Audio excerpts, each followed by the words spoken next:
अशोक खरातचं करायचं काय? या अशोक खरातचं करायचं काय? या अशोक खरातचं करायचं काय? बंदुगिरीचे समर्थन करणारा भाजप सरकार मुर्दाबाद मुर्दाबाद मुर्दाबाद अशोक खरातचं समर्थन करणारा भाजप सरकार मुर्दाबाद मुर्दाबाद मुर्दाबाद बंदुगिरीचे समर्थन करणारा भाजप सरकार मुर्दाबाद मुर्दाबाद मुर्दाबाद लिंक पिसाट अशोक खरात मुर्दाबाद मुर्दाबाद सर्व परिस्थिती आपण सर्व पाहतो आहेत. मीडियाला तुम्ही कोणत्याही मीडियामध्ये घेतला, इलेक्ट्रॉनिक मीडिया घेतला, प्रिंट मीडिया घेतला, या ठिकाणी जर आपण पाहिलं तर सर्व बातम्या ह्या आपण सर्व येत आहेत तर बघतो. नाशिकमधला हा भोंदूबाबा अशोक खरात मार्चच्या 18 तारखेला पोलिसांनी त्याला बेड्या ठोकल्या. एक साधू म्हणून किंवा मी माणसाचं व्यक्तीचं भविष्य सांगतो, भविष्यामध्ये काय होणार असं भविष्य सांगतो, अशा प्रकारची फसवणूक करून अनेक महिलांचा त्यांनी लैंगिक अत्याचार केलेला आहे. हे सर्व व्हिडिओ संपूर्ण महाराष्ट्राने पाहिले, सर्व देशाने पाहिलेले आहेत. खेदाची बाब अशी आहे की काही दिवसापासून काही विधानसभा सदस्य त्याला समर्थन करताना दिसत आहेत. ही खूपच गंभीर बाब आहे. आजच्या वृत्तपत्रामध्ये, कालच्या वृत्तपत्रामध्ये पाहिले काही मंत्री लेवलच्या लोकांनी सुद्धा या अशोक खरातला मोबाईलद्वारे फोन केलेले आहेत, त्यांच्याशी संभाषण झालेलं आहे. ह्या गोष्टी समोर येत आहेत. आपलं पोलीस खातं तेवढं सक्षम आहे आणि आम्हाला विश्वास आहे काय पोलीस खातं त्याची कसून चौकशी करेल आणि त्याच्यामध्ये जो पण कोणी दोषी आढळेल त्याच्यावर सक्त कारवाई झाली पाहिजे. आजची महिला ही सुरक्षित नाही, आपण बघतो आहोत कोणत्या ना कोणत्या माध्यमातून. त्याच नाशिकमध्ये आता काल परवा दुसरा एक रवींद्र एरंडे म्हणून एक दुसरा एक नोकरीचा आमिष दाखवून जवळजवळ 100च्या वरती त्याच्याकडे व्हिडिओ आहेत की तुम्हाला नोकरी लावून देऊ, या नोकरीच्या आमिषाने त्या महिलांचं लैंगिक शोषण केलेलं आहे. अशा भोंदूबाबांना या आपल्या महाराष्ट्रामध्ये, आणि आपण हा महाराष्ट्र पुरोगामी महाराष्ट्र आहे, या महाराष्ट्रामध्ये अशा घटना घडत आहेत, याचं समूळ उच्चाटन केलं पाहिजे. आणि म्हणून मार्क्सवादी कम्युनिस्ट पक्ष हा रस्त्यावर उतरला आहे, संपूर्ण महाराष्ट्रामध्ये आज रस्त्यावर उतरला आहे की या अशोक खरातला, या भोंदूबाबाला समर्थन कोण देते त्याची चौकशी करून त्यांच्यावर पण कडक कारवाई झाली पाहिजे. म्हणून आता आपण या डहाणू तालुक्यामध्ये आपण रस्त्यावर उतरलेलो आहोत. आपण पाहत आहोत बातम्या, आपण ऐकतोय रोजचं असं एकही वृत्तपत्र नाही आहे की त्याच्यामध्ये छोट्या मुलीपासून त्या महिलांपर्यंत कुठे ना कुठे ही घटना घडते आहे. हे सर्व बंद झालं पाहिजे. हे पोलीस खात्याचं आहे काय, ते पोलीस खातं करेलच, पण आपण एक सुज्ञ नागरिक म्हणून आपली पण जबाबदारी आहे की अशा प्रकारच्या घटनांना कुठे ना कुठे आपण रोख लावला पाहिजे, हे थांबवलं पाहिजे. आपल्याला माहिती आहे आता गेल्या वर्षीची ती बातमी आहे, नवी मुंबईमध्ये एक भगिनी तिच्या नवऱ्याबरोबर त्याच्या घरामध्ये वाद झाल्यानंतर ती मंदिरामध्ये आश्रयाला गेली.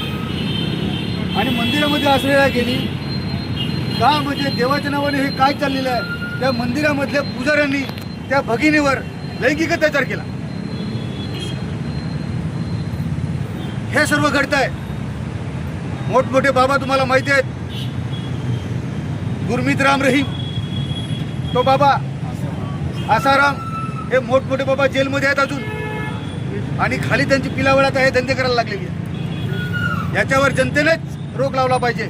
आणि म्हणून जरी आजचं आंदोलन आपलं हे छोटं आंदोलन जरी असलं तरी सुद्धा भविष्य येणाऱ्या काळामध्ये हा जो अशोक खरात आणि इतर जे काय आहेत भोंदूबाबा आणि त्यांना समर्थन देणारे तो कोणी असेल, यांची कसून चौकशी जर नाही झाली तर मोठ्या प्रमाणामध्ये डहाणू, तलासरी आणि पालघरमध्ये आपण रस्त्यावर उतरणार आहोत. त्यांना कडी कडी सजा झाली पाहिजे, हेच आपली मागणी आहे. आणि म्हणून आपल्या पक्षाने ठरवल्याप्रमाणे संपूर्ण महाराष्ट्रामध्ये हे सर्व आज त्याच्या विरोधामध्ये निरसन, आणि सरकारला मी सांगतोय की याची कसून चौकशी झाली पाहिजे. जे जे समर्थन करणार आहेत यांची सुद्धा कसून चौकशी झाली पाहिजे. काय आहे त्यांचा हेतू, काय आहे, हे समर्थन देणाऱ्यांच्या पाठीमागचं धोरण काय आहे, हे सर्व शोधून काढलं पाहिजे. आणि म्हणून पोलीस खाते करेलच, सरकार याची दखल नाही घेईल तर जनता आम्ही रस्त्यावर उतरून सरकारला भाग पडू, हे आजच्या ठिकाणी आम्हाला सांगायचं आहे. आजची निदर्शन या ठिकाणी होत आहेत. बरोबर थांबतो. धन्यवाद. मध्ये भोंदू खरात अशोक खरात म्हणजे हे नाशिकचे यांच्या विरोधात पूर्ण महाराष्ट्रामध्ये आज निषेध कार्यक्रम घेत आहोत. त्या निमित्ताने आपण सुद्धा या ठिकाणी निषेध कार्यक्रम घेतोय. कारण आपण अनेक वेळा बघितलेलं आहे. मग ते मला तर आपण बघितलं की यूट्यूबवरती बरेचसे व्हिडिओ येत आहेत, इंस्टाग्रामवर व्हिडिओ येत आहेत की महिलांची या देवाच्या नावावरती आणि इतर जी काही कामं घेऊन गेले तर महिलांवरती कसं शोषण होतं. आणि आत्तापर्यंत जे आपण बघतोय त्याच्यामध्ये 150पेक्षा जास्त व्हिडिओ हे पोलिसांना सापडलेले आहेत. परंतु इतकं मोठं काम करून सुद्धा आज या भाजपचे जे काही आमदार आहेत ते आमदार त्याला पाठिंबा देण्यासाठी म्हणजे त्याला अटक न झाली पाहिजे, त्याला शिक्षा न झाली पाहिजे. कारण तो वेगवेगळ्या ह्याच्यामध्ये एक देवाचा अवतार आहे असं सांगून त्याला पाठिंबा देत आहे. तर आपण त्याचा निषेध करतोय. कारण जिथपर्यंत देवाच्या नावावरती हे असं चालत असेल तर ते आपण सहन करून घ्यायचं नाही.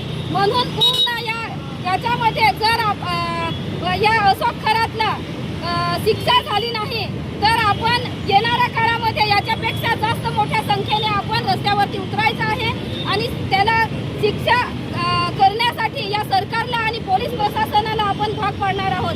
तर आजचा आपण हा कार्यक्रम जेव्हा जेव्हा अन्याय होतो तेव्हा तेव्हा आपण नक्कीच या डहाणू तालुक्यातून रस्त्यावर उतरतो की ज्या दुसऱ्या ठिकाणी असे काही महिलांवरती असतील किंवा इतर जे खालच्या पातळीचे आपले समाज आहेत, आदिवासी समाज असेल किंवा बिगर आदिवासी जे अल्पसंख्याक आहेत यांच्यावरती जे अन्याय होतात तेव्हा आपण डहाणू तालुक्यातून मोठ्या संख्येने रस्त्यावरती उतरतो की जी दुसऱ्या ठिकाणी दशा होते ती आपल्या इथे अन्याय होऊ नये म्हणून जनजागृती म्हणून आपण या ठिकाणी आज रस्त्यावर उतरलेलो आहोत.